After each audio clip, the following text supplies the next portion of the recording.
Hello everyone, welcome to our channel. ఈరోజు కథ. కాశీపతి సిటీలో ఒక పెద్ద గవర్నమెంట్ ఆఫీసులో ఉద్యోగం చేస్తూ ఉంటాడు. ఆయన భార్య విశాలాక్షి. వీళ్ళకి స్థిరచరాస్తులు బాగా మెండుగా ఉన్నాయి. కాశీపతికి విశాలాక్షికి ఇద్దరు పిల్లలు. కూతురు పేరు ప్రవల్లిక, కొడుకు పేరు మనోహర్. పిల్లల్ని బాగా చదివించాలని, కూతుర్ని పెద్ద అయిన తర్వాత కట్న కానుకలు బాగా ముట్టచెప్పి ఎట్టి పరిస్థితుల్లో గవర్నమెంట్ ఉద్యోగం చేసే అల్లుడిని మాత్రమే అల్లుడిగా తెచ్చుకోవాలని, కొడుక్కి గవర్నమెంట్ ఉద్యోగం వచ్చిన తర్వాతనే కలిగినింటి పిల్లని చూసి ఇచ్చి పెళ్లి చేయాలని వీళ్ళు నిర్ణయం చేసుకున్నారు. ముందుగా కూతురి చదువు కంప్లీట్ అయిపోయింది. కూతుర్ని ఇంకా పై చదువులు చదివించాలని కాశీపతి విశాలాక్షి అనుకోలేదు. దాంతోనే పెళ్ళిళ్ళ పేరయ్యని పిలిచి కూతురికి ఎట్టి పరిస్థితుల్లో గవర్నమెంట్ ఉద్యోగస్తుడైన అబ్బాయే కావాలి, సంబంధం వెతకమని చెప్పారు. పెళ్ళిళ్ళ పేరయ్య ఒక సంబంధం తీసుకొచ్చాడు. అబ్బాయి పేరు రత్నాకర్. అబ్బాయికి అమ్మ, నాన్న, ఇద్దరు అక్కలు. వాళ్ళకి పెళ్ళిళ్ళు అయిపోయినాయి. వాళ్ళు భర్తలతో వేరే కాపురాలు చేసుకుంటున్నారు. వాళ్ళకి పిల్లలు కూడా ఉన్నారు. అమ్మాయి అత్తామామలతోనే కలిసి ఉండాలి. అమ్మాయి వాళ్ళ అత్తామామలకి బాగా స్థిరచరాస్తులు ఉన్నాయి. Settled family. అబ్బాయిది పెద్ద గవర్నమెంట్ పోస్టు, పై డబ్బులు కూడా బాగా వచ్చే పోస్ట్ అని వీళ్ళ ఎంక్వైరీలో కూడా వాళ్ళ ఫ్యామిలీ చాలా చాలా మంచిదని తెలిసిందే. దాంతో వంకే ఉంది, చూడటానికి రత్నాకర్ చాలా బాగుంటాడు. దానికి తోడు చాలా మంచివాడు.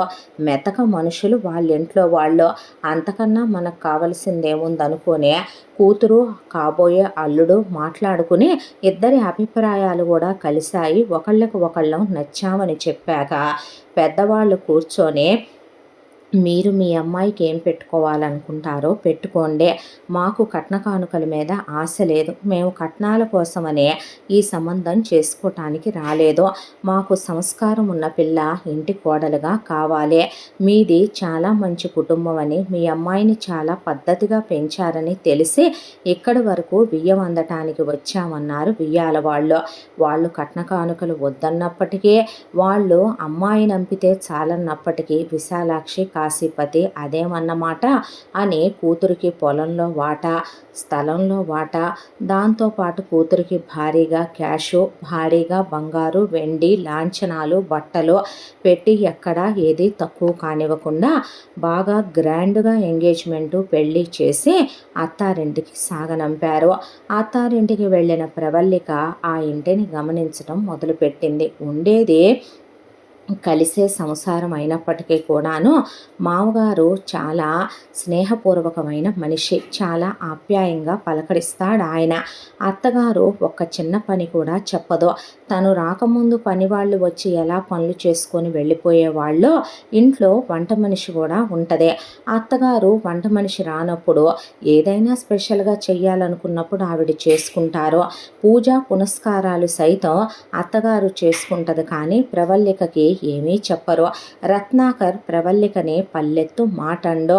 ఇక హనీమూన్లకి వెళ్ళి రావటం కూడా కంప్లీట్ అయిపోయాక తినటం, కూర్చోవటం, నావెల్స్ చదువుకోవటం, ఇక దాంతోపాటు టీవీ చూసుకోవటం, భర్తతో కలిసి సినిమాలు, షికార్లు, ట్రిప్పులు, ఎంజాయ్మెంట్లు, మధ్యలో పుట్టింటికి రోజు మార్చి రోజు పుట్టింటికి వచ్చి వెళ్ళటం, ఇవి మినహా అసలు తనకి ఎలాంటి డిస్టర్బెన్స్లు అత్తారింట్లో లేవు. ఆడపడుచులు అదే ఊళ్ళో ఉంటారు కాబట్టి పిల్లల్ని తీసుకొని వారానికి 2 సార్లు 3 సార్లు వస్తారు. వచ్చినప్పుడు గలగలం అంటూ కలుపుగోలు మనుషులు చాలా ఆప్యాయత అనురాగాలతో పలకరించి వాళ్ళ పిల్లల్ని తీసుకొని వెళ్ళిపోతారు. ప్రవల్లిక పలకరించకపోయినా వాళ్ళు తప్పట్టుకోరు. వాళ్ళ అమ్మతో, నాన్నతో, తమ్ముడితో వాళ్ళు వచ్చిన పని వరకు మాట్లాడుకుని వెళ్ళిపోతారు తప్ప పుట్టింటి దగ్గర నుంచి దోచుకెళ్ళటాలో, పుట్టింటి దగ్గర నుంచి నగలు ఎంత తీసుకెళ్దాం, డబ్బు రూపేణా ఎంత తీసుకెళ్దాం, వస్తు రూపేణా ఎంత తీసుకెళ్దాం, పుట్టింటి వాళ్లకు ఉన్నాయి లేని చాడీలు చెప్దాం, ఇలా అనుకునే అమ్మాయిలు కాదు, వాళ్ళ భర్తలు కాదు. అవన్నీ గమనించింది ప్రవల్లిక. తన అత్తింటి కాపురం చాలా ప్రశాంతంగా, ఆనందంగా సాగిపోతోంది. పిల్లలు పుట్టకుండా తను ఏమీ వాడకపోయినప్పటికీ ప్రవల్లికకి వెంటనే గర్భం రాలేదు. ఒక్క మాట అత్తగారు కానీ, మామగారు కానీ, ఆడపడుచులు కానీ, భర్త కానీ తన్ని వేలెత్తి చూపించి మాట్లాడిన వాళ్ళే లేరు. పుట్టే సమయానికి వాళ్ళే పుడతారు లేమ్మా, కంగారేముంది, కొందరికి ముందు అంది వస్తుంది, కొందరికి వెనకాల అంది వస్తుందని వాళ్ళు చాలా సరదాగా తీసుకున్నారు తప్ప నువ్వు వెళ్ళి డాక్టర్ దగ్గర చూపించుకో, నీకు పిల్లలు పుట్టకపోవటం ఏంటి, మా కూతుళ్ళకి వెంటనే పుట్టారు కదా అని ఒక్క మాట అంటంగానే రత్నాకర్కి పిల్లలంటే చాలా చాలా ఇష్టం. ఆయన భార్యకి పిల్లలు పుట్టలేదని కూడా ఒక్క మాట ఏ రోజు ఆమెని అంటంగానే చిన్నచూపు చూడటం కానీ చెయ్యని వ్యక్తిత్వం అతనిదే. వాళ్ళ ఇంట్లో రత్నాకర్ జీతం అతని ఉద్యోగం వచ్చిన దగ్గర నుంచి అమ్మ నాన్నలు రూపాయి కూడా తీసుకోరు. పైపెచ్చున ప్రవల్లికకి అత్తగారు వాళ్ళు బాగా బంగారు నగల్ని దిగేసి పెట్టారు. దానికి తోడు రత్నాకర్కి పెళ్ళయి అవ్వగానే మామగారు వాళ్ళు ఉండే ఇల్లు కాక కొంత పొలం కొంచెం రొక్కం ఆయన పేరు మీద ఉంచుకొని, ఆయనకి గవర్నమెంట్ ఉద్యోగం ఉంది, వెళ్ళి వస్తూ ఉంటారు. ఆయన రిటైర్ అయితే డబ్బులు వస్తాయి, ప్రతి నెల పెన్షన్ వచ్చుద్దని మిగతా యావదాస్తే కొడుకు పేరు మీద రాసిచ్చేశారు. రత్నాకర్ జీతం రూపాయి పుచ్చుకోరు. ఇంట్లోకి వాడేదంతా కూడా మామగారి జీతం మీద నుంచి ఇల్లు వెళ్ళిపోద్దే. అత్తగారు ఆడపడుచులకి ఏ రోజు కూడా అది కొన్నాను ఇది కొన్నాను అనేది ఉండదు. సంవత్సరానికి ఒక్కసారి పెద్ద పండక్కి ఆడపడుచులకి వాళ్ళ భర్తలకి బట్టలు పెట్టి పంపించడం వరకే ఆవిడ బాధ్యత. ప్రవల్లికకి మాత్రం ప్రతి వ్రతం అని, నోమని, పూజని, ప్రతిదానికి పట్టు చీర, ఏదో ఒక బంగారుపు నగ, వెండి వస్తువు కొంటూనే ఉంటుంది అత్తగారు. మీ పుట్టింటి వాళ్ళు ఏం పెట్టారు, మీ పుట్టింటికి నువ్వు వెళ్ళొస్తున్నావు, అలా వెళ్ళటానికి వీల్లేదు, మీ అమ్మతో నువ్వు పొద్దున్నుంచి సాయంత్రం దాకా ఫోన్లు చేసి మాట్లాడతావో, ఏం మాట్లాడుతున్నావో అసలు ఇలాంటి విషయాలు ఏమీ అడగరు వాళ్ళు. ప్రవల్లిక ఇంజనీరింగ్ వరకు చదువుకుందే. పెళ్ళికి ముందు 6 నెలలు జాబ్ చేసిందే. తర్వాత నాకు ఇంట్రెస్ట్ లేదని ఇంట్లోనే ఉంటున్నా, తిని ఖాళీగానే కూర్చుంటున్నావుగా, ఉద్యోగానికి వెళ్ళొచ్చుగా అని కూడా అత్తమామలు అనరు. అదే ఆమెకి సంబంధించిన స్వవిషయం అనే భర్త కూడా అనడు. ప్రవల్లిక పొద్దున్న లేచిన దగ్గర నుంచి తనకు నచ్చిన బట్టలే వేసుకుంటుంది. ఒక్కొక్కసారి లాంగ్ మిడ్డీలు వేసుకుంటుంది, ఒక్కొక్కసారి పంజాబీ డ్రెస్సులు వేసుకుంటుంది, ఒక్కొక్కసారి స్కర్టులు లాంటివి వేసుకుంటుంది. అసలు అవేవి అత్తగారు పట్టించుకోదు. పార్లర్కి వెళ్తావేంటి, మేకప్ చేయించుకుంటావేంటి, తను అలా అనుకుంటే బ్లాక్ బీడ్స్ కూడా వేసుకోదు, చిన్న చైన్ వేసుకుంటుంది పెళ్లి కాని పిల్లలాగా. అలా ఉంటావేంటని మొగుడు ఆడపడుచులు ఎవ్వరూ ఒక్క మాట కూడా అనరు. పుట్టింటి దగ్గర తన ఆహారపు అలవాట్లు, తన దైనందిక దినచర్యలు వేరు, అత్తింటి దగ్గర వాళ్ళే వేరు. అయినప్పటికీ అత్తగారు వంటమ్మాయితో ప్రవల్లిక వాళ్ళింటి కోడలుగా అడుగు పెట్టగానే ఉదయం నుంచి రాత్రి వరకు కోడలికి ఏమి ఇష్టమో, కోడలు ఏమి తింటదో అవి కనుక్కుని అవి మాత్రమే టైం టు టైము తీసుకెళ్ళి కోడలికి పెడతారు. వాళ్ళకి ఇష్టమైనవి తినమని కూడా వాళ్ళు తిండి విషయంలో కూడా బలవంతం చేయరు. ప్రవల్లిక బెడ్రూమ్ తనకు నచ్చినట్టు ఉంటుంది, వాల్స్కి వేసిన కలర్స్ తనకు నచ్చినే, తన రూమ్లో ఉండే ఫర్నిచర్ తనకు నచ్చినట్టు ఉంటుంది. ఏ విషయంలో ఒక చిన్న మాట కూడా అనరు. తనకి పీరియడ్స్ వచ్చినా భర్త అత్తమామలు చాలా అర్థం చేసుకుంటారు. ప్రవల్లిక పెళ్ళై 4 సంవత్సరాల కాలం ఇలా గడిచిపోయింది. ఆ తర్వాత మనోహర్ది చదువు పూర్తవటం, ఈ ఇంతకాలంలో మనోహర్ని గవర్నమెంట్ ఎగ్జామ్కి ప్రిపేర్ చేయించటం, 2 అటెంప్ట్స్ పోవటం, 3వ అటెంప్ట్లో అతనికి గవర్నమెంట్ ఉద్యోగం రావటం, మంచి పోస్టింగ్ వచ్చిన తర్వాత ఇంకా పై డబ్బులు బాగా వచ్చే పోస్టింగ్ రావాలి కొడుక్కని కాశీపతి ఎదురు డబ్బులు పెట్టి రికమెండేషన్ చేయించి చాలా పెద్ద పోస్టులు పెట్టించాడు మనోహర్ని. ఆ తర్వాత కొడుక్కి పెళ్లి చేయాలని పెళ్ళిళ్ళ పేరయ్య గారిని పిలిచి సంబంధం చూడమన్నారు. అమ్మాయి పేరు అవంతిక. చాలా చాలా మంచి ఫ్యామిలీ అమ్మాయి వాళ్ళదే. అమ్మాయి అమ్మా నాన్నలకి ఒక్కగానొక్క కూతురు, బాగా స్థితిమంతులు. పిల్ల ఇంజనీరింగ్ చదువుకున్న కాస్త కూడా గర్వం అహంకారం లేని మనిషి. వీళ్ళకి ఎంతో నచ్చేసింది. వెళ్ళగానే మనోహర్ చూడగానే ఆ అమ్మాయి వైపు కన్ను తిప్పుకోలేనంత అందం ఆ అమ్మాయిదే.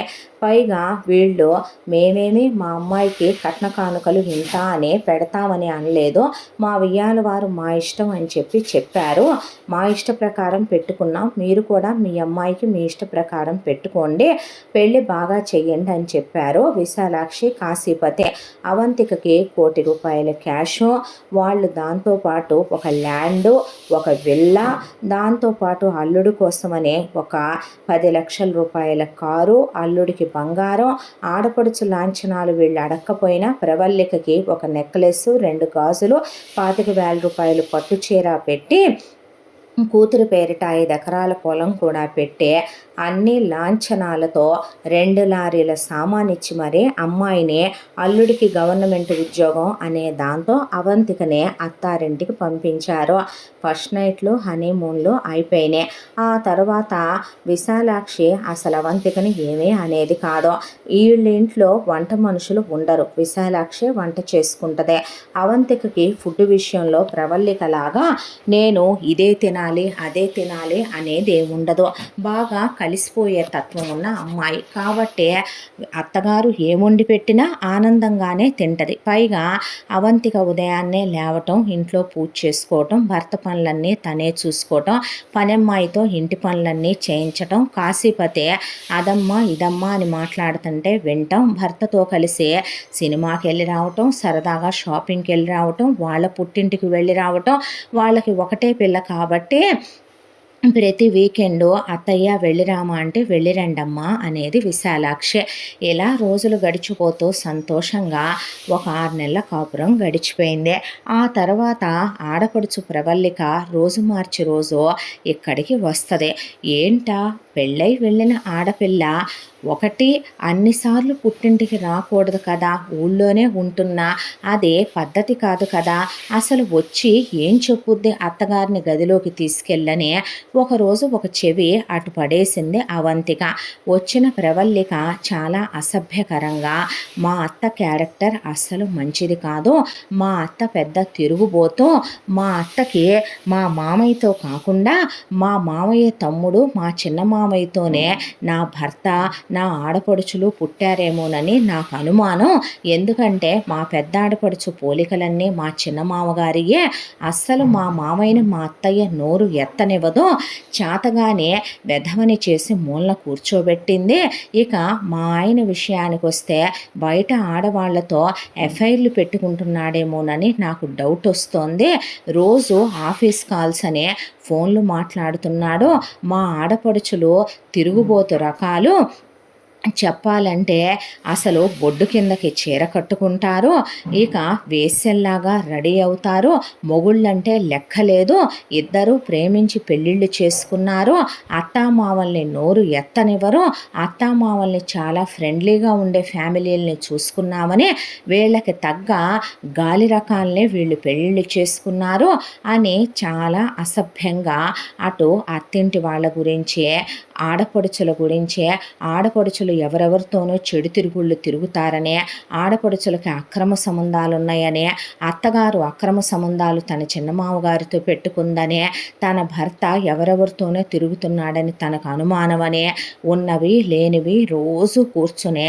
వచ్చినప్పుడల్లా రోజు మార్చి రోజు పొద్దున రావటం, సాయంత్రం దాకా ఉండటం, అత్తగారికి ఒకటే చెప్పి చెప్పి చెప్పి వెళ్ళటం, ఆ తర్వాత వచ్చినప్పుడల్లా పుట్టింటి దగ్గర నుంచే వెండి వస్తువని, బంగారపు వస్తువని, చీరలని, బయటికి వెళ్ళి డ్రెస్సులని, మేకప్ సామాన్లని, చెప్పులని, హ్యాండ్ బ్యాగ్లని, తనకేవి కావాలంటే అవి కొనిచ్చుకొని వెళ్ళటం, వచ్చినప్పుడల్లా ఇంటి దగ్గర నుంచే అవని ఇవని స్వీట్లు హాట్లు వాళ్ళ అమ్మ చేత వండించుకొని వంటమ్మాయి అక్కడ ఉంది అని కూడా అత్తగారు అనకుండా ఇక్కడి నుంచి కూతురు కోసం తెగ శ్రమ పడిపోయే ఆవిడే అన్నీ వండి మరీ పంపించటం అన్నీ గమనిస్తూనే ఉంది అవంతిక. ఆ తర్వాత ఒక నెల రోజుల కాలం గడిచిపోయింది. ఆ నెల రోజుల తర్వాత అత్తగారి ప్రవర్తనలో మార్పు వచ్చింది. ఒకరోజు అవంతిక అంటే చెప్పండి అత్తగారు అంటే, ఖాళీగా తిని ఇంట్లో కూర్చోవటం ఎందుకు, ఒకళ్ళకి ఎదురుగా ఒకళ్ళం, నువ్వు చేసేదేముందే, ఇంటి పనికి పనివాళ్ళు ఉన్నారు, వంట పని నేను చేస్తున్నాను, ఖాళీగా కూర్చోటం కన్నా ఉద్యోగానికి వెళితే నయం కదూ, ఏదైనా ఉద్యోగం చూసుకుని చేరి ఉద్యోగానికి వెళ్ళు, ఇంట్లో ఉండకు అని ఆజ్ఞాపించినట్టే చెప్పేసింది అత్తగారు. నిజానికి అవంతికకి అంత ఆరోగ్యం బాగోదు. ఒక్కగానొక్క పిల్ల, చాలా గారాబంగా పెంచుకున్నారు అమ్మా నాన్నలు. వీళ్ళు ఉద్యోగాలు ఊడిగాలు అనకుండా ఉంటారనే అమ్మాయి పేరు మీద వాళ్ళంత కట్న కానుకలు నగ నట్రా పెట్టి వీళ్ళింటికి కోడలిగా పంపింది. విశాలాక్షి వెళతావా అమ్మా అని కూడా అనకుండా వెళ్ళు అని డిసైడ్ చేసినట్టు చెప్పడంతో అత్తగారు ఏమైనా ఒకవేళ తను ఖాళీగా ఉంటుందని అనుకుంటున్నారేమో, వెళితే పోతుందిలేమ్మని చెప్పి భర్తతో చెప్తే నీ ఇష్టం అన్నాడు. ఆ తర్వాత అప్లై చేయగానే ఇంజనీరింగ్ చదివింది కాబట్టి ఉద్యోగం వచ్చి ఉద్యోగానికి వెళ్ళటం మొదలుపెట్టింది. వెళ్ళేది సాఫ్ట్వేర్ ఉద్యోగం. పొద్దుననగా వెళితే సాయంత్రం, పైగా ఫ్రెషరు, పైగా ప్రాజెక్టులు ఉండటం, టార్గెట్లు ఇవ్వటం, వర్క్ స్ట్రెస్తో అలసిపోతోంది అవంతిక. ఇలా ఒక 15 రోజులు గడిచాయో లేదో అత్తగారు ఇంట్లో పని మనిషి రాలేదు, వెళ్ళి డాబా మొత్తం ఊడ్చి కడిగి మొక్కలకి నీళ్లు పెట్టి గార్డెన్ అంతా క్లీన్ చేసి లోపలికి వచ్చి బండెంట్లున్నాయి, బండి బట్టలున్నాయి, వాషింగ్ మిషన్ చెడిపోయింది, ఇల్లంతా ఊడ్చి తడిబట్ట పెట్టి ఆ తరువాత పూజ చేయి దేవుడికి, వంట ఏం చెయ్యాలో చెప్తాను వంట చెయ్యి అనేసిందే. ఏమత్తయ్యా పనమ్మాయి లీవ్లో ఉందా అని అడిగితే దాని క్యారెక్టర్ నాకు నచ్చలేదు, నేనే తీసేశాను. ఇంటి కోడలుగా ఇంటి పని చేస్తే నీకు నామూషియా అని ఇంటి పనులు చేయించటం మొదలుపెట్టింది. ఆ తరువాత ఇంకో 15 రోజులు గడిచాక మామగారిలో మార్పు గమనించింది అవంతిక. అమ్మాయి ఉద్యోగానికి వెళుతున్నావుగా, జీతం వచ్చే ఉంటుందిగా, నేను అడిగిన దాకా తీసుకొచ్చి జీతం ఇంటి పెద్ద అయిన మామగారికి ఇవ్వాలని ఆ మాత్రం సంస్కారం కూడా నీకు మీ నాన్న నేర్పించలేదా అనేసరికి జీతం డబ్బులు తీసుకొచ్చి మామగారికి ఇచ్చిందే. ఆ తరువాత మామగారు ఆస్తంతా నీ పేరు మీద పెట్టారేంటి, మీ అమ్మా నాన్న అబ్బాయి పేరు మీదకి మార్చి రాయమని చెప్పు, అలాగే 10 లక్షల రూపాయల కారు ఇచ్చారంటే 30 లక్షలు 40 లక్షలోనంట బెంజ్ కారు, అదిమ్మను గవర్నమెంట్ ఉద్యోగస్తుడైన అల్లుడు కదా, అలా ఎలా వెళతాడో, మీ పుట్టింటి దగ్గర నుంచి నగలెత్తుకురా, నట్రెత్తుకురా, అయ్యెత్తుకురా, ఈ ఎత్తుకురా అని మొదలుపెట్టాడు మామగారు. ఒకవైపున అత్తగారు ఇదివరకు లేదు, నీకు బట్టలు కొని పంపమను, పిండి వంటలు పంపమను, నెయ్యి పంపమను, పచ్చళ్ళు పంపమను, వడియాలు పంపమను అని పుట్టింటి వాళ్ళకి ఆర్డర్లు పాస్ చేయించడం మొదలుపెట్టింది. ఇదంతా ఒక ఎత్తైతే పడక గదిలో తను భర్త ఉన్నప్పుడు ఎవరో మనుషులు బయట మెసులుతున్నట్టుగా నీడ తలుపు కింద నుంచి లోపలికి పట్టం గమనించింది అవంతిక. ఉలిక్కిపడి సడన్గా లేచే తలుపు కీహోల్లో నుంచి చూస్తే అత్తగారు అక్కడ తచ్చాడుతుంది. చాలా అసహ్యంగా, చాలా అసభ్యంగా అనిపించింది అవంతికకి. ఆ తరువాత రెండో రోజు అత్తగారు, ఇక నుంచి నువ్వు రోజు వెళ్ళి వాడి గదిలో పడుకోకు, కింద మా పక్కన గెస్ట్ బెడ్రూమ్ ఉందిగా అక్కడ పడుకో, వారానికి 2 రోజులు కాపురం చాలే అనేసిందే. శనివారం ఆదివారం అత్తగారు పర్మిషన్ ఇచ్చే భర్త గదిలోకి వెళుతుంటే నేను వేసేనా ఇల్లాలినా, అసలు ఏంటి పద్ధతని చాలా బాధ అనిపించేసింది అవంతికకే. ఇదంతా ఒక ఎత్తు అంటే మరొక రోజున అత్తగారు తన గదిలోకి వచ్చి గదంతా వెతికేస్తున్నారు. ఏంటత్తయ్యా అని అడిగితే, ఏమీ లేదులే, పెళ్ళయ్యి నీకు చాలా కాలం అయిపోయింది కదా, గొడ్రాలివేమో, పిల్లలు లేకుండా ఏమైనా వాడుతున్నావా అని కనుక్కుందామని వాడిని అడిగితే వాడేమీ వాడట్లేదన్నాడు, నువ్వేమైనా వాడుతున్నావా అనేసరికి భర్త వైపు అలా చూసింది అవంతిక. పడగదిలో విషయాలు తల్లితో భార్యాభర్తల మధ్య అలాంటి విషయాలు కూడా మాట్లాడుకుంటారా వీళ్ళు అన్నట్టు. అవునులే నిజమేగా, వారానికి 2 రోజులు అమ్మ భార్యని గదిలోకి వెళ్ళమంటే మాట్లాడని మగాడు తన మొగుడు, అలాంటిది ఈ విషయానికి ఏం మాట్లాడతాడో అన్న తర్వాత, అలాంటిదేమీ లేదులేండి అత్తయ్య అన్న తర్వాత, ఏమో మరి గొడ్రాలువో ఏం పాడో, ఇంకొక ఏడాది చూసి హాస్పిటల్లో చూపించుకొని వద్దురుగానే అనేసి విసవిస వెళ్ళిపోయింది. ఆడపడుచు పెళ్ళయ్యి అప్పటికే 5 సంవత్సరాల కాలం దాటిపోయింది. ఆడపడుచునే అత్తగారు మామగారు భర్త తనత్తింటి వాళ్ళు ఏమీ అన్నట్టే ఉండదు. కానీ తన దగ్గరకు వచ్చేపాటికి అలా మాట్లాడేసరికి మనసు చివుక్కుమనిపించింది.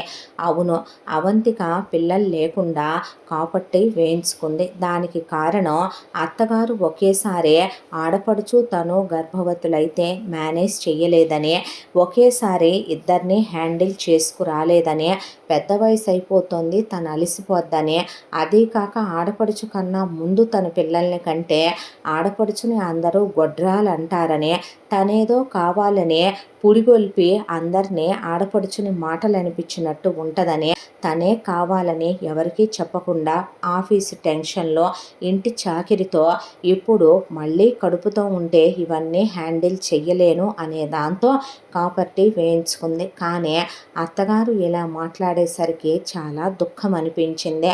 ఎప్పట్లానే ఆఫీస్కు వెళ్ళి రోజు ఆలోచించుకోవటం మొదలుపెట్టింది అవంతిక. పెళ్ళైన కొన్నాళ్ళు ఆడపిల్ల జీవితం బాగానే ఉండి తర్వాత ఎందుకు మారిపోతే, ఎందుకు అమ్మలాంటి ఆడదానిలో నుంచే అత్త బయటకు వస్తుంది, నాన్నలాంటి ఒక మనిషిలో నుంచే మామగారు బయటకు వచ్చేస్తాడు, భర్త ఎందుకు మారుతున్నాడో ఆ అమ్మాయికి ఎన్నో ఆలోచనలు. దాంతో తల బద్దలైపోయేంత తలపోటొచ్చి ఆఫీసులో ఉండలేకపోయింది. దాంతో సెలవు పెట్టేసి నేను ఇంటికి వెళతానని చెప్పి ఇంటికి వచ్చేసరికి ఆడపడుచు వచ్చి ఉంది. భర్త గవర్నమెంట్ ఉద్యోగం కాబట్టి మధ్యాహ్నం భోజనానికి వస్తారు మామగారు భర్త. అయితే కూర్చోబెట్టుకొని మొగుడికి చాడీలు చెప్తోంది ఆడపడుచు. ఏంటా అని అవంతిక తలుపు పక్కనే ఆగిపోయింది. ఒరే తమ్ముడు, ఉద్యోగానికి పంపిస్తున్నావు, నీ భార్య తిరుగుబోతని నా అనుమానం, 4-5 మగాళ్లతో చాలా చోట్ల కనిపించింది, ఒట్టు నువ్వు నమ్మినా నమ్మకపోయినా. అయినా ఇంకో విషయం చెప్తాను, నీ పెళ్ళాం ఫోన్ చెక్ చేసుకుంటున్నావా, కాంటాక్ట్ లిస్ట్ చూసావా, ఎవరెవరితోనో మాట్లాడుతుంది నీ పెళ్ళాం, అదేమంటే ఉద్యోగానికి సంబంధించిన ఫోన్ కాల్స్ అని చెప్తారా, నమ్మకూడదు, నీ మీద మోజు తీరిపోయినట్టుంది నీ పెళ్ళాం, అందుకే పిల్లల్ని కనట్లేదు, అర్థమవుతుందా నేను చెప్పేది, ఒక కన్నేసుంచు నీ పెళ్ళాం మీద, నమ్మటానికి వీలు లేదురా ఆడవాళ్ళని, నీ పెళ్ళాము పెళ్ళికి ముందే చాలా ప్రేమాయణాలు సాగించిందని, చాలామందితో లవ్ అఫైర్లు నడిపిందని నాకు రీసెంట్గానే వాళ్ళ చుట్టాల్లోనే కొంతమంది చెప్పారని, ఉన్నవి లేనివి చెప్పటం మొదలుపెట్టింది మనోహర్కి ప్రవల్లిక. అంతా దాంట్లో అవంతిక భర్త వైపు చూస్తూ ఉంటే మనోహర్ వింటున్నాడు. ఏమీ మాట్లాడలేదు. నా భార్య అలాంటిది కాదు అనలేదు, ఇలాంటి విషయాలన్నీ నీకెందుకు అనలేదు, నా పర్సనల్ అనలేదు, తన మీద నాకు నమ్మకం ఉందనలేదు, ఖండించలేదు. ఆ తర్వాత ఆడపడుచు అత్తగారి దగ్గరికి వెళ్ళి, అమ్మా నువ్వెందుకు దాన్ని అలా ఊడుకుంటున్నావో, పనులు చేయించితే సరిపోద్ది అనుకుంటున్నావా, కొట్టమ్మా, తిట్టు, ఏదో ఒక వ్రతాల పేరిట ఉపవాసాలు ఉంచు, అత్తగారంటే భయపడాలి, గడగళ్ళాడిపోవాలి, కూర్చుంటే తప్పను, నుంచుంటే తప్పను, చేసే వంటల్లో ఉప్పు కారాలు కలుపు, వంట చేత కాలేదని కారణంతో కొట్టు, ఉతికిన బట్టల్ని మళ్ళీ ఏ బ్లూను చిమ్మేసే, బట్టలు ఉతకటం రాలేదని కొట్టు, కొడితే ఉంటారటే కేసులు అవి ఇవి అంటున్నారుగా అని విశాలాక్షి అంటే, అంత ఉందా అమ్మా దానికి, అయినా మన తమ్ముడితో పెళ్ళయ్యాక తొలి రాత్రులు గడిచి ఇన్నాళ్ళు కాపురం చేశాక అది కన్య అవుద్దా, ఇప్పుడు మొత్తం అందరికీ తెలిసాక మనవాడికి భార్యనే, దాని బాబు తీసుకెళ్ళి విడాకులు ఇప్పించినా ఇప్పుడు అది సెకండ్ హ్యాండేగా అవుద్దే, ఇంకొకడేమైనా దానికి మొదటి పెళ్ళోడు వస్తాడా, రెండో పెళ్ళివాడేగా వస్తాడు, దాని అమ్మ నాన్నలు పరువుకి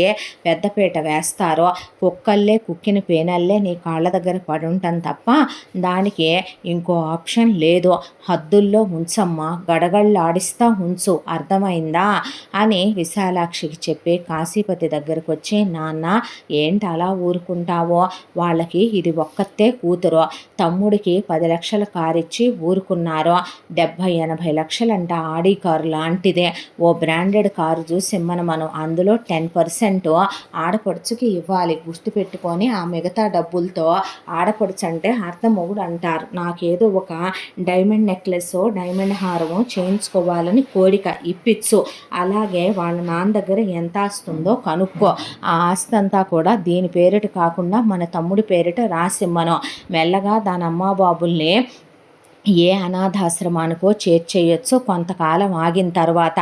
అర్థమవుతుందా? మామగారిలా గట్టిగా మాట్లాడో, చేతగాని వాడిలాగా ఉండకు నాన్న అనే ఆడపడుచు అందరికీ నూరిపోయటం. వీళ్ళందరికీ చెప్పుడు మాటలు వినే అలవాటుంది. అది బాగా గమనించింది అవంతిక. వచ్చింది వచ్చినట్టే వెనక్కి వెళ్ళిపోయింది. గుళ్ళో కూర్చుందే. దుఃఖం అనిపించింది. చాలాసేపు ఏడ్చిందే. తర్వాత ఏడవటం కాదు, తను ఈ తరం ఆడపిల్ల, చదువుకుంది, సంస్కారం ఉందే. తను అత్తని అమ్మ అనుకుంది, మామని నాన్న అనుకుంది, భర్తని అన్నీ అనుకుందే.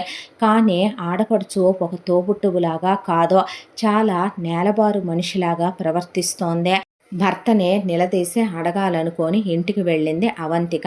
ఎప్పుడూ లేందే మనోహర్ ఆ రోజు అవంతికకి ఆఫీస్ కాల్ వస్తే ఎక్కడి నుంచి అని అడిగాడు. అడిగితే ఆఫీసు నుంచి సౌమ్య అనే అమ్మాయి ఫోన్ చేసిందే అని అక్కడ పెట్టే. అలా అవంతిక వంటగదిలోకి వెళ్తే ఫోన్ తీసుకొని కాంటాక్ట్ లిస్ట్ అంతా చెక్ చేస్తున్నాడు. వెనకటికి ఏదో సామెత చెప్పినట్టు శ్రీరాముల వారితో కప్పందంట. మీ ధనుస్సు నా మీద పెడితే నొప్పి పుట్టిందే అన్నప్పుడు చెప్పలేదే నాకు అంటే, నాకే కష్టం వచ్చినా నువ్వున్నావని రామా రామా అని నీకే చెప్పుకుంటానయ్యా.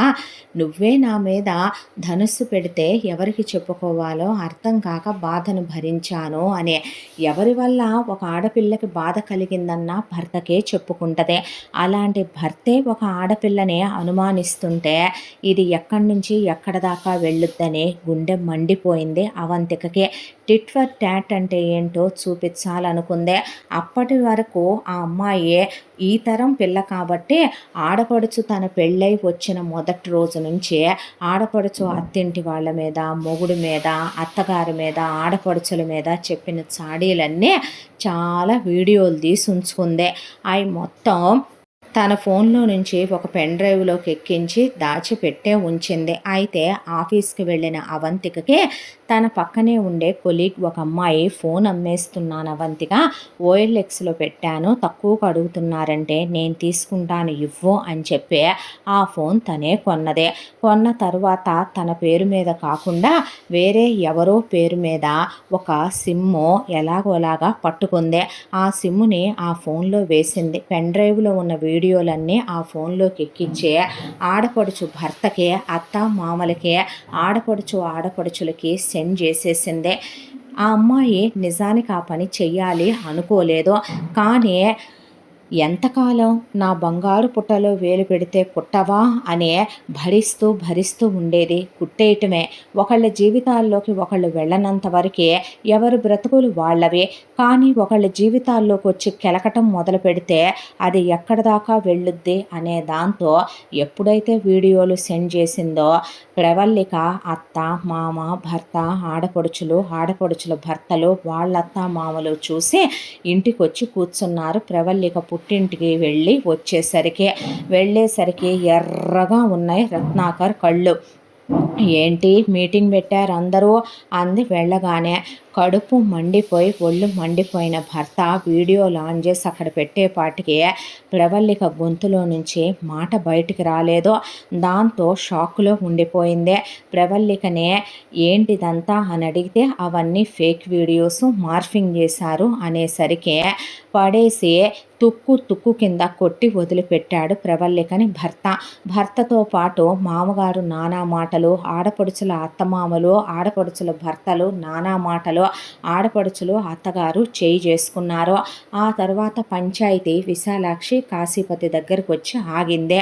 ఆగేసరికి మీ అమ్మాయి మా గురించి ఇలా మాట్లాడిందంటే ఏంటల్లుడు ప్రూఫ్, ఏంటల్లుడు గ్యారంటీ అని విశాలాక్షి కాశీపతి అడిగితే మా అక్కను కొడతావా బావా అంటే వీడియోలు ఆన్ చేసి వీళ్ళ ముఖాన పడేసి ఎవరు పెట్టారో, ఎవరో మా మీద పగతో ఇదంతా క్రియేట్ చేశారంటే ఎవరికి చెప్పేవాళ్ళు వాళ్ళకుంటారో.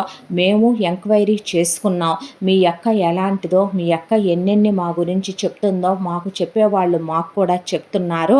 మేము చాలా ఎంక్వైరీలు చేసుకోకుండానే పెళ్లి చేసుకున్నామని ఇప్పుడు ఇబ్బంది పడుతున్నాం. కూతురు వచ్చి అత్తారింటి మీద చెప్తుంటే వినే తల్లిని, వినే తండ్రిని, వినే తమ్ముడిని ఏమంటారు? నేలబారు మనుషులు మీరు. మీ అమ్మాయిని నేను ఏలుకోను, మీ అమ్మాయితో నేను కాపురం చేయను, మీ అమ్మాయి అమ్మాయి గొడ్రాలు, నేను అదే చూపించి మీ అమ్మాయి వీడియోలే పెట్టి నేను ప్రూఫ్ కింద మీ అమ్మాయితో విడాకులు తీసుకుంటానని అల్లుడు వాళ్ళు వెళ్ళిపోయారు.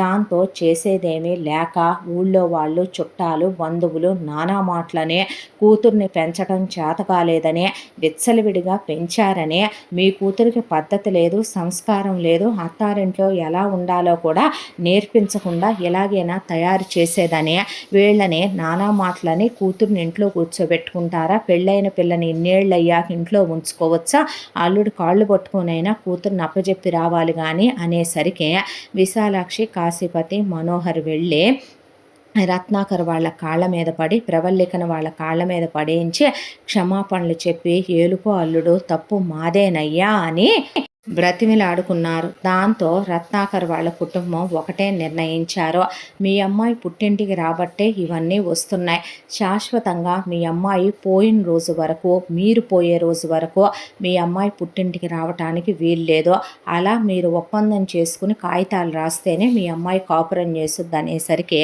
చేసేదేముంది నేను పుట్టింటికి వెళ్ళను అని ప్రవల్లిక, కడుపుతో ఉన్నప్పుడు కూడా తీసుకెళ్ళము అనే చూడటానికి కూడా రామని విశాలాక్షి కాశీపతి మనోహర్ రాసిచ్చొచ్చారు కాగితాలు. ప్రవల్లికకి ఆ ఇంట్లో ఇదివరకున్న విలువ లేదు, ఇదివరకున్న గౌరవం లేదు, భర్త మనసులో స్థానం లేదు, అత్తగారు ఇప్పుడు అత్తగారిలాగే, మామగారు మామగారిలాగే, ఆడపడుచులు ఆడపడుచుల్లాగే, భర్త భర్తలాగే ఉంటూ గడగడలాడిపోతూ ఇంట్లో వాళ్ళేమీ కొట్టకపోయినా తిట్టకపోయినా పనులు చేయించకపోయినా ప్రేమాభిమానాలకి కరువొచ్చే భర్త ఆప్యాయంగా అనురాగంగా దగ్గరికి తీసుకోవటం మానేసే బాధ నొప్పి అంటే ఎలా ఉంటుందో ఇప్పుడు బాగా తెలిసొస్తోంది ప్రవల్లికకి. ఆ తర్వాత అవంతిక మళ్ళీ ఇంటి పరిస్థితులు గమనించడం మొదలుపెట్టింది. కూతురు బతుకు అలా అయిపోయిందనే అత్తగారు అవంతికను పట్టించుకోవటం మానేసిందే. మళ్ళీ ఇదివరకట్లాగానే పని వాళ్ళు వచ్చి వాళ్ళ పనులు వాళ్ళు చేసుకొని వెళుతున్నారు. మామగారు అసలేం మాట్లాడలేదు. మనోహర్ అక్క జీవితం అలా అయిపోయిందని సైలెంట్ అయిపోయాడు. కానీ ఇలాంటి వాళ్ళని నమ్మటానికి వీల్లేదు, వీళ్ళకి చెప్పుడు మాటలు వినే అలవాటు ఉందని ఆ అమ్మాయి పుట్టింటికి వెళ్ళి వాళ్ళ అమ్మ నాన్నలకి జరిగిన విషయం మొత్తం చెప్పిందే.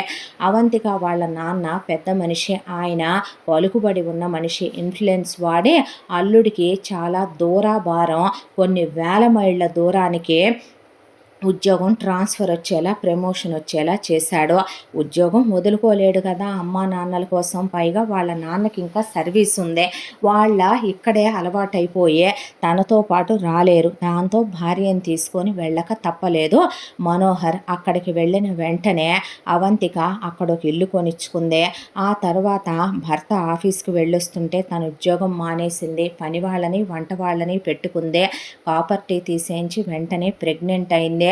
2 సంవత్సరాల్లో ఒక పాపని బాబుని కనేసిందే. ఫ్రీక్వెంట్గా వాళ్ళ పుట్టింటి వాళ్ళని చుట్టాలని బంధువుల్ని వచ్చి వెళుతూ ఉండమని వాళ్ళ నాన్నకి చెప్పి రప్పించుకుందే. భర్తని భయభక్తుల్లో ఉంచటం మొదలుపెట్టిందే. ఇంత దాంట్లో అత్తగారు 6 నెలలకోసారి 4 నెలలకోసారి వచ్చి చల్లగాల్లోకి నువ్వు వెళ్ళకమ్మా, నా మనవడు నా మనవరాలు అని వచ్చేటప్పుడు అవి ఇవి తీసుకురావటం, అసలు ఆ అమ్మాయిని ఇదివరకట్లాగా ఏమీ అనటంగానే పిల్లలు పుట్టారని మామగారు నా మనవడు మీసాలు పట్టుకొని తిప్పుతున్నాడని మనవడిని పట్టుకొని ఆడించుకుంటూ వచ్చినప్పుడు వారం రోజులు ఉండి వెళ్ళిపోతున్నారు. మనోహర్ ఇదివరకట్లాగా ఫోన్లు చెక్ చేయటం, మనోహర్ ఇదివరకట్లాగా భార్యను అనుమానించటం ఇవేమీ కాకుండా నా భార్య నా బిడ్డలు నా ఇల్లు నా ఉద్యోగం నా సంసారం అనే అనవసరమైన విషయాలేవి పట్టించుకోవటం లేదు. ఆడపడుచు అప్పటికి గర్భవతి కాలేదు. ఆ తర్వాత అవంతిక పిల్లలకి 3 ఏళ్ల వయసు వచ్చినప్పుడు ప్రవల్లిక అప్పుడు గర్భవతి అయ్యిందే.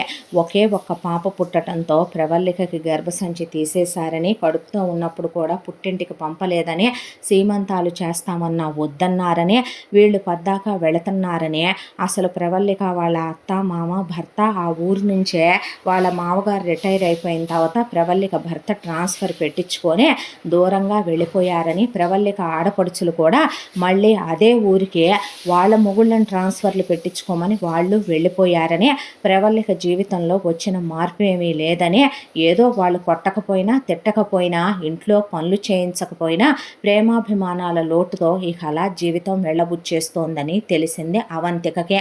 ఈ రోజుల్లో కోడల్ని నేను, పాతకాలం నాటి కోడల్ని కాదు నేను, ఎవరు కొట్టినా రెండో చెంప చూపించటానికి గాంధేయవాదిని కాదు నేను.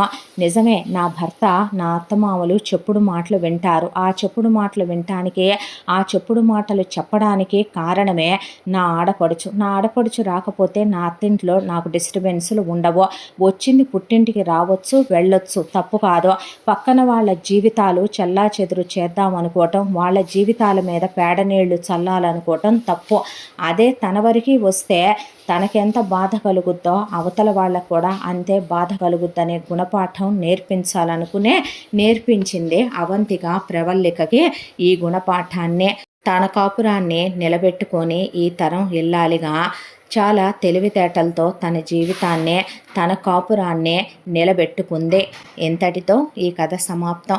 మళ్ళీ మరొక మంచి కథతో కలుసుకుందాం. తప్పకుండా మన ఛానల్ని లైక్ చేయండి, షేర్ చేయండి, సబ్స్క్రైబ్ చేయండి, బెల్ ఐకాన్ క్లిక్ చేసి ఆల్ అనే బటన్ని ప్రెస్ చేయడం మర్చిపోకండి. ఇంత మంచి కథని మనకు అందించిన కథ రచయిత్రే సాయి లలిత గారు. మరో మంచి కథతో తప్పకుండా కలుసుకుందాం. Thank you so much.